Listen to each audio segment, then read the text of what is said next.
अमळनेरात कोळी जमातीचे ठिय्या आंदोलन स्थगित 15 जुलैला संपूर्ण ताकदीनिशी मोर्चा काढणार. अन्नत्याग सत्याग्रहाचे प्रणेते जगन्नाथ बाविस्कर यांचा इशारा.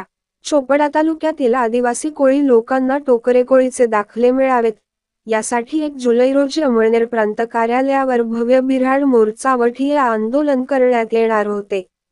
परंतु नाशिक विभाग शिक्षक मतदारसंघाच्या निवडणुकीनिमित्त 7 जुलैपर्यंतच स्थगित असल्याने जिल्ह्यात 144 कलम जारी असल्याचे पत्र संबंधित विभागाकडून आल्याने कोळी लोकांतर्फे कायद्याचा आदर करून आपल्या न्याय व हक्कांसाठीच्या मागणी कार्याला गालबोट लागू नये म्हणून हा मोर्चा व आंदोलन स्थगित करण्यात आलेले असून कायदा, शांतता व सुव्यवस्था राखूनच व कायद्याच्या चौकटीत राहूनच पुढील जुलै 15 रोजी त्याच ठिकाणी पुन्हा संपूर्ण ताकदीनिशी मोर्चा व ठिय्या आंदोलन करण्यात येणार आहे.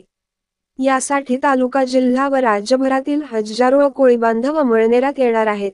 याबाबतचे निवेदन संबंधित विभागांना देण्यात आलेले असून निवेदनावर प्रमुख आंदोलनकर्त्यांच्या सह्या आहेत, अशी माहिती चोपडा कोळी जमातीतर्फे जगन्नाथ बाविस्कर व अमळनेर कोळी जमातीतर्फे मधुकर सोनवणे यांनी या पत्रकान्वये दिली आहे. प्रांत कार्यालयाकडे ऑनलाईन अर्ज सादर करावेत. ज्यांनी अजूनही संबंधित विभागाकडे ऑनलाईन अर्ज सादर केलेले नसतील किंवा ज्यांचे अर्ज रिजेक्ट केलेले असतील, क्युरी लावलेली असेल अशा सर्व अर्जदारांनी प्रांत कार्यालयाकडे तात्काळ ऑनलाईन अर्ज सादर करावेत व त्याचे टोकन पावती सोबत घेऊन 15 जुलैच्या मोर्चात जास्तीत जास्त संख्येने सहभागी व्हावे असे आवाहन जगन्नाथ बाविस्कर यांनी केले आहे. सतीश पाटील, दिव्य महाराष्ट्र न्यूज, अमळनेर.